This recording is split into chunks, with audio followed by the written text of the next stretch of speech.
My name is Kearani Miller. I'm here speaking with Mr. Jerry Rhodes. Do I have your permission to record the interview, Mr. Jerry? Yes, you do. Can you please spell your name the way you would like it to appear for the project? Jerry, Rhodes, Rhodes. Okay. Tell me a little bit about yourself, Mr. Jerry.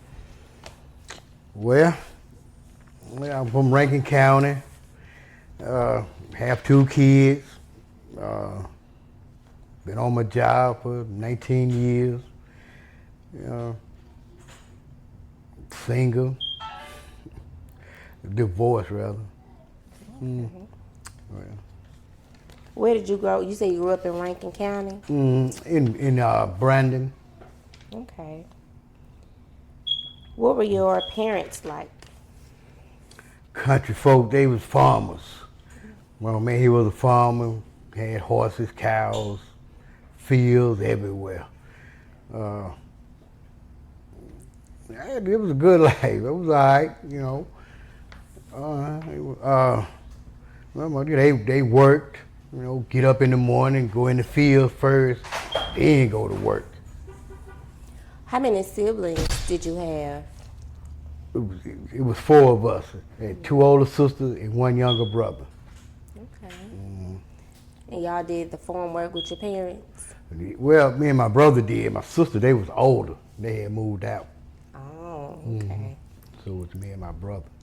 Tell me what makes you unique.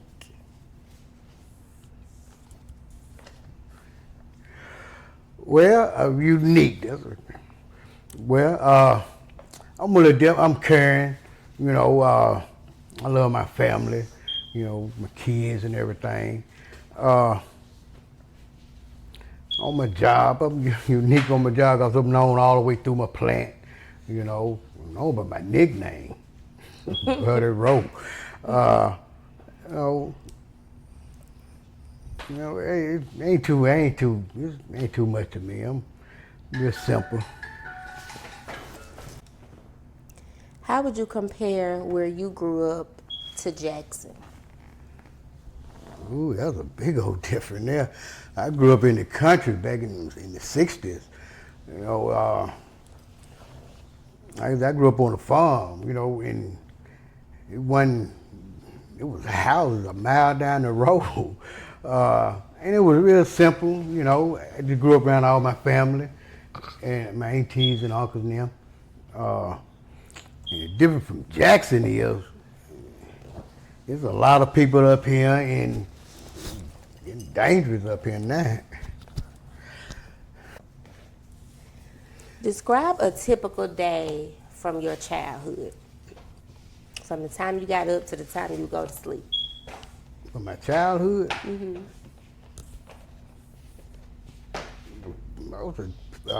we went in the field, we just did a lot of playing, riding horses. You know, we had 2 or 3 horses. With my friends over to my auntie house, you know, playing cards. We did a lot of that, playing cards and stuff, and just playing basketball, you know. In school, were you in any extracurricular activities or sports? A little football, play a little football, you know. Up through junior high and high school. Really football, but that's about it. I didn't run track too much. I went too fast in track, so I ain't do that. But football, I was good size, so I played a little football. Okay, what position did you play? Defensive tackle. I got teeth knocked out. So did. Playing against Brandon. Defensive tackle, football. But the main thing I loved in school was in the band. Really? Yeah, they're good. I wouldn't even go to school if I couldn't get in the band. Well, my band director, Mr. Jones, you know, he treated me like a son. Go to eat, I walk with him. Lord, I ain't thought about that in years. What instruments did you play in the band? Drums, snare drum, bass drum. How long has it been since you played a drum? Ooh. Ooh, it's been every bit of 30 years now. Longer. You think you still know how to play 'em? Yeah, a little bit. Not how they playing now, but back in the days when I was playing, I could still play like that. Okay. Uh-huh. Could you share a story from your childhood that stands out?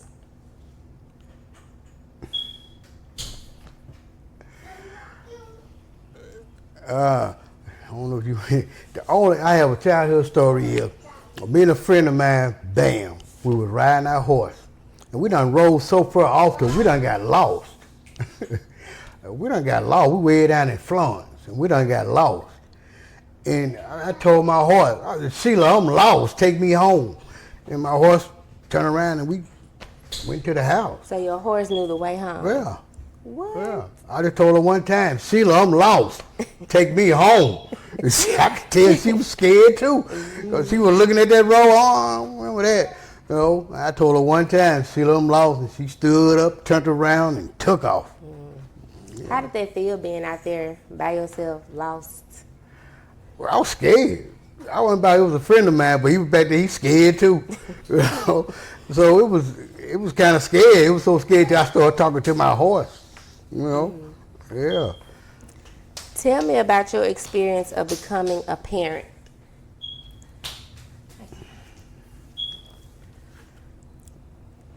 My experience becoming a parent,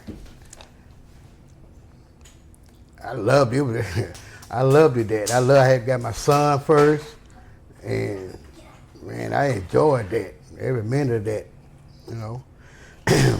teaching them how to walk, and taking them to school. I enjoy being a parent. How old were you when you had your first child? About 34, 35. I was late in age. About 30, if not, about 35. How did the experience change you? Well, it took me out the street from running, a little more. I had already got married, but when you got a child, now you got just a little more responsibility. And, it just changed me. I just love to be with my family then, Then about 2 years later, then I had a daughter, and that really topped it off. I just enjoyed being a parent. I loved it. So you say you have 2 children. How many grandchildren do you have?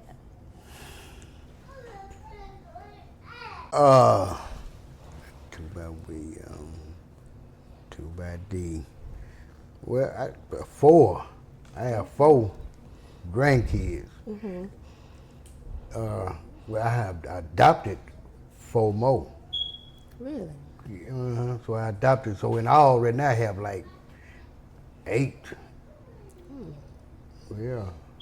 Okay. How do you describe your role as a parent or a grandparent? You got to be a leader. You got to be able to lead and teach, because they watches you every minute. Your kids, they watch everything you do. So you have to be a leader and lead and give a good example, because they, like I said, they watch everything you do. Smoking, driving, everything, Okay. You have to watch the people in your circle too, because they know people. I'm gonna do tell them all the time.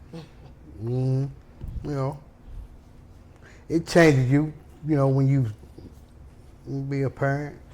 It changes you. You have to be more alert to stuff, Would you consider that a good change? Yeah.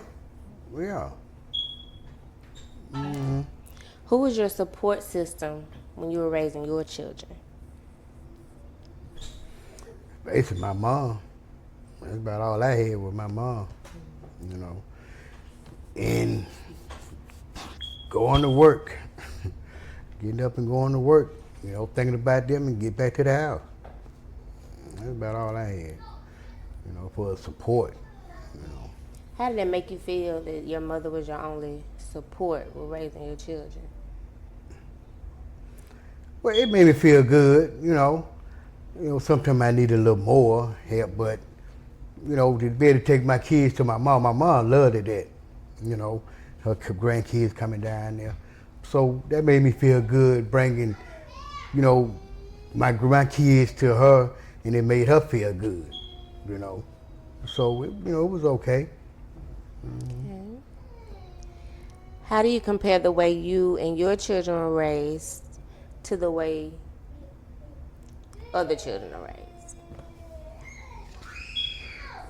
Well,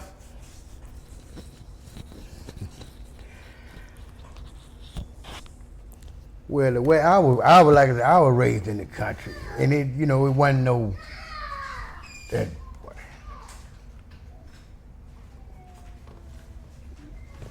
Well, I was just raised in the country, in the, you know, out in the garden, in the field and stuff. You know, to today, it's nothing for the kids to do. You know, they ain't got nothing to do. Like I raised up in the garden for 4-5 hours. We out there in the garden and stuff. But today, when the kids get up, they ain't got nothing to do. You know, they ain't got nothing to do. So it's a big difference from, you know, my childhood and my kids' childhood. Cause when they get up, it's really basically nothing for them to do. You know, and then like me, I done got out of farming, so I can't, you know, put them in no field or nothing. You know, put them to work or nothing. You know, so it's a big difference. You know, from my childhood. Okay. Mm-hmm. What challenges did you face to support your children financially? Trying to keep a job, and then I had never raised any kids, so it was hard for me to, you know, birthdays, buying clothes, you know, just the little simple things, you know, like, you know, raising, you know, like I said, birthdays, you know, buying clothes. There was a lot of stuff other people had to tell me, you know, had to show me how to do, you know, but, you know, I learned as time, you know, you know. Are you currently raising any children? Yes, How many? 4. Does that present new financial challenges with raising them? Yeah, because all over again, I got to learn how to buy clothes. You got to learn how to be calm. Ooh, man. You just got to learn how to just step back and just listen, and Lord, 'cause the one is 2-year-old. You got to learn how to deal with kids. These 2,000 kids are different from my kids. When I grew up, these kids know a lot already. So it's a little different. You have to be shy with these kids these days, you know. But it's a little different from raising mine. I raised mine in the country, you know. Now I'm in the city, and it's a little different, you know. But not that much. Just have to show them love, you know. And just have to be there. You know, you say you're gonna take them somewhere, you have to take them. You pick them up from school, you got to be there. Yeah, because they going to remember that. Yeah. Mm-hmm. Okay. How important is school and being successful academically? How important was it with your children, and then is it still important with raising your grandchildren? Yeah, school is important because it starts off, you got to get up and go. It's like going to work, you know. So it's important. I try to teach. I took my kids to school, and it helped them when school was out. My son was still getting up, going cutting grass when he was 10 years old. He going cutting grass and stuff, getting a little job. So school gave him a foundation of getting up and learning how to do different stuff. And my son, he used to surprise me with the stuff he was doing, you know. And So he made you proud. yeah, you know, he would get up and, like I said, the next yard was on down the road. And he'd be down there cutting yards, and he 10, 11 years old. Then we moved to Jackson. Then he kept it up over here, you know, cutting grass, rebuilding lawnmowers. Well, he was about 14. He tore a lawnmower all the way down and put it back together. He didn't put it back right because he didn't use no gasket. But the first time he pulled it to crank it up, my thing ran strong. I said, God, but anyway, it just, some of that he picked up in school. You know, so school was good for him. So he's pretty good with hands-on stuff. Uh-huh. Okay. Yeah. How old were your children when you moved them to Jackson?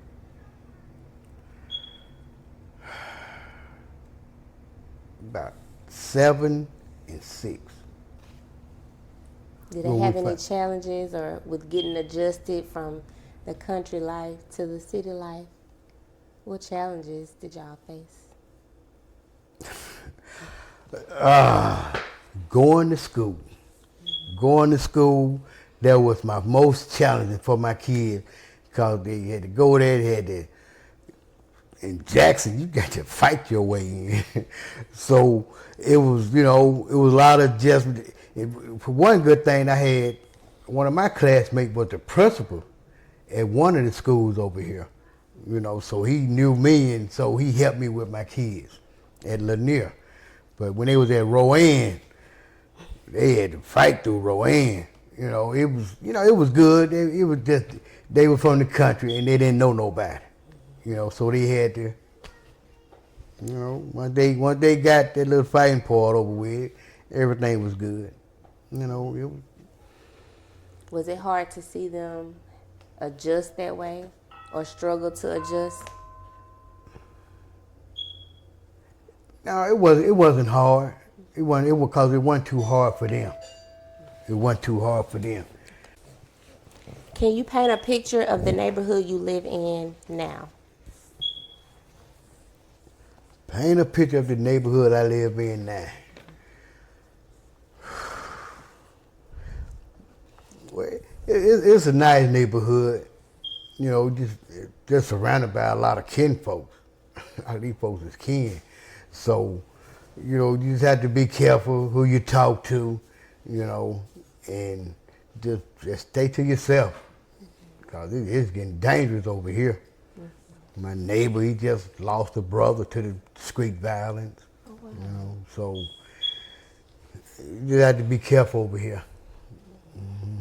Would you say it was a high crime area? Yeah, real high crime area. Surrounded by drugs. How did that make you feel dealing with that and having grandchildren to raise? It's sort of like you have to look out for it. But if you don't participate, be around them guys, and then they'll leave you alone. You know what I'm saying? You got to go to them guys in order for them to mess with you, try to give you something. You just stay away from them, they'll stay away from you. Okay. What would your ideal neighborhood look like? If you could have your ideal neighborhood raising your children, grandchildren, what would it look like? It would look like the country. A house a half a mile down the road, quiet, but you got neighbors, good neighbors, a park, go to the park and stuff. Just a countryside, so I could raise my kids so we could get out and walk around. Ain't got to be scared of, a drive-by or whatever. Just the countryside. Do you feel like your grandchildren get outside enough with everything going on in the community? Yeah, they go outside enough, yeah. They be outside enough playing, You know, like this is a small neighborhood, so everybody around here know me and my kids. You know, so they don't bring too much drama my way. You know, because I ain't out there with that mess. How do you think the neighborhood you live in affects your ability to raise your grandchildren? Because it's nothing for them to do. It's nowhere to go. I don't even know what to say, but it's nothing to do around here. You know, we get up, we go to church, you know, and that's about it. You know, it just need something. I don't know what to say. A park is not enough. You know, it's just. What kind of activities would you like to see for your children and the children in the community? Well, I would like to see more of a learning program around here. Somewhere where they can go get on computers, you know, somebody to teach them how to read, learn how to be together. A lot of kids and get together and learn how to play together. You know, my day from working on my job, I'm learning that the skills of learning how to work with others is very, very important. Yeah, yeah. To learn, a place, a center to where they can learn to work together, play together. You know, you need something like that around here. Mm-hmm. And I heard you say you're learning currently at your job how to work with others. What lessons have you learned in how to work with other people? The lesson I have learned is to just do what these folks say and be quiet. Go on and do what they say. Try to do it with a smile on your face, because you can't go down there mad and try to do what you need to do. I had a supervisor say I work better mad. So he, woo. Learning on my job, everybody don't like you. Everybody don't like you, and you just got to learn how to deal with people as it comes to you. You know. What lessons about money have you passed down to your children? Lesson I learned, I try to teach my kids about money, is that money is something you need to take care of yourself. And not to just throw it away, make it and throw it away. You try to invest. Money, it's, ooh. I try to teach them. But it's hard. I don't even know how to keep money, you know.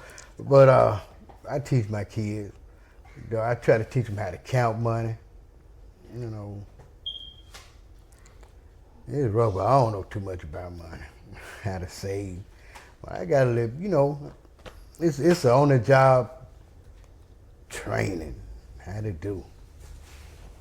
How important would you say money is in raising children? Well, money is important just in getting the things you need, you know. Yeah, you need a little money to raise them, you know, but you know, you don't need no money to love them. Let me get here.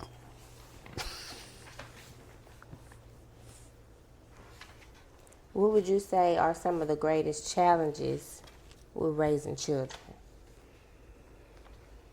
Ooh, some of the greatest challenge in raising children is when they getting older and their attitudes. It's learning how to deal with they growing up, you know, their attitudes and stuff, and making sure they stay out of trouble, stay off drugs. You know, but different people out there, you got to make sure they stay around certain people. You know, and you can't ask everybody for something. You know,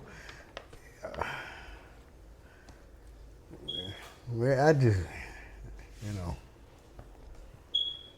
try to teach them to be around family. You know, ask your family for stuff. Not these strangers out here. Okay. How would you describe your parenting style? Are you a more traditional parent, or are you into gentle parenting?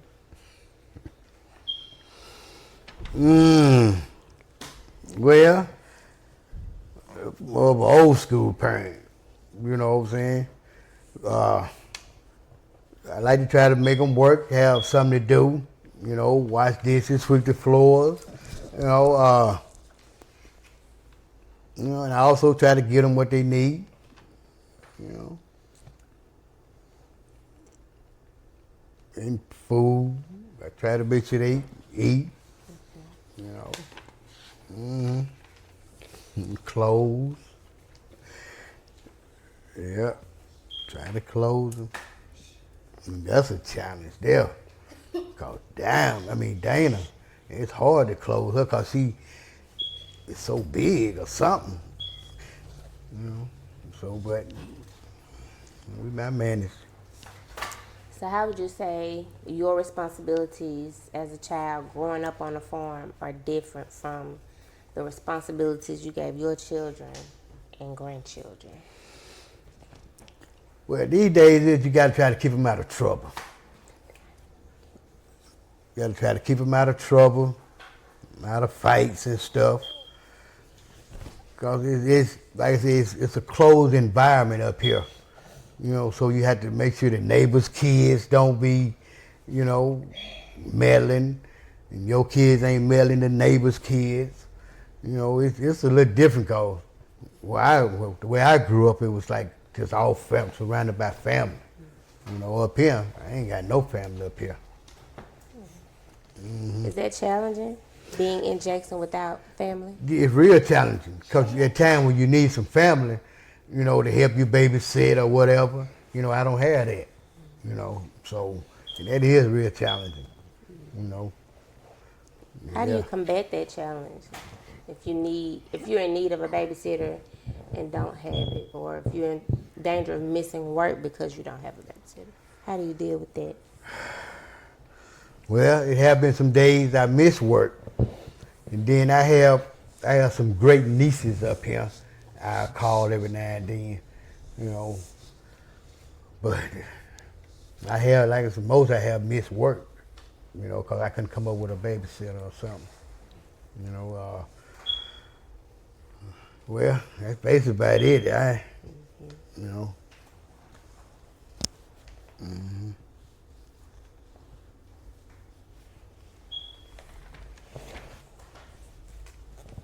Do you have any regrets or anything you wish you did differently with raising your children?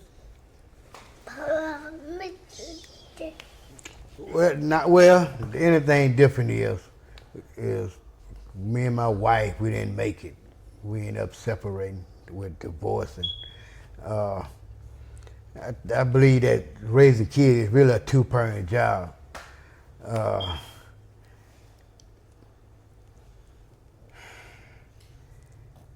Well, it ain't too much different. It just when you are a single parent, you have to leave your kids with other people a lot, so you can go to work. And that's about the only thing I regretted was leaving my kids. You know, they were good people, but have to leave them with people, you know, to go to work or whatever. You know. Do you have any favorite memories or stories about your kids?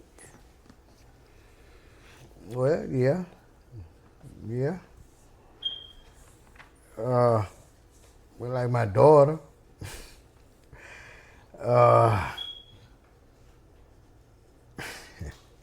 You want to hear it? Mm-hmm. Okay. Let me see. I come up with a good one here.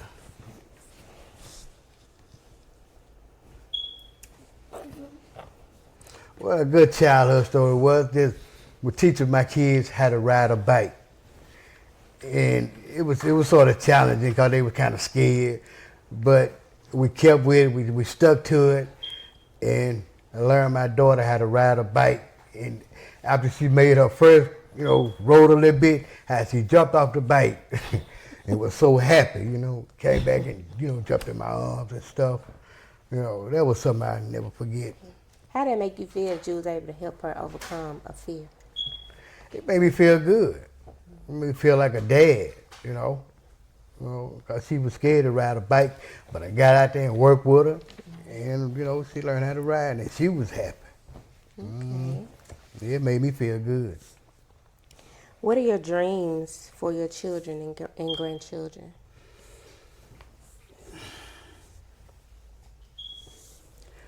Well, my dreams is just if they can just grow up, get them a job, get them a wife, husband, and just you know try to be as successful as you can. You know, go to church and just be good parents. What family traditions did your parents pass down to you that you would consider passing down to your children and grandchildren? Well, I don't know if it's a tradition. It's just my mom. She loved her kids, and that's you know I try to raise my kids like that. Try to love them. You know, that's about the only thing. How do you predict parents will be raising their children generations from now?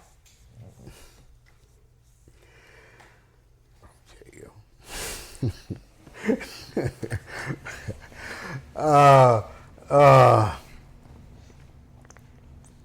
it's gonna be challenging because they got some strict laws now. You know that you really can't raise your kids like you want to. You know, it's gonna be challenging. You know, all I can say is just try to love them. Just be there for them. When you say you can't raise your children like you want to, what you mean? Well, you got these laws now that you can't whoop them. You know, really like you can't. Like my son, he like to be outside. You know, he can't be out there by himself. You know, stuff like that. You know, it's just a lot of stuff you have to learn these days on raising your kids. In what ways do you think sharing your own stories and experiences do you think will benefit your family for generations? That a man can do it. A man can raise his kids, a girl, boys. You know, I don't raise kids. I don't raise other kids that came to my house. I don't raise another boy, little Will, and Kiki, that were going to school with me. And their parents wasn't quite right, and you know they just came to my house and started living with me. You know, they were friends of my kids. You know, so you know I don't raise other kids in the neighborhood. How old were they when they came to live with you? Little Will was about maybe 8. Kiki was about 12. They stayed with me till they finished school. Kiki, you know, this is after school. You know, got her. She had her own place, but when she got pregnant, she came back home to have a kid and raise her kid here for a little while. So you still keep in contact with her today? Yeah. Do you think she looks at you as a father figure? Yeah. She called me Pawpaw. You know. How does that make you feel to not only be there for your children, but children throughout the community as well? Well, it made me feel good. You know. It was something that I had never did. Cause I say it was late in age when I started having kids. So it made me feel good that, you know, I waited, you know, till I was old enough to, you know, to deal with kids. There was a lot of kids came to my house. There was a lot of kids wanted to sleep on my floor. You know, I'm like, man, I can't keep you, man. You know, I'm talking about break down crying. Really? Yeah. Well, I'm talking about, yeah, kid that went to school with my kids. So you think they just looked at your house as the safe place? Would you say that? Yeah. What do you think was different from your household than theirs? Drugs.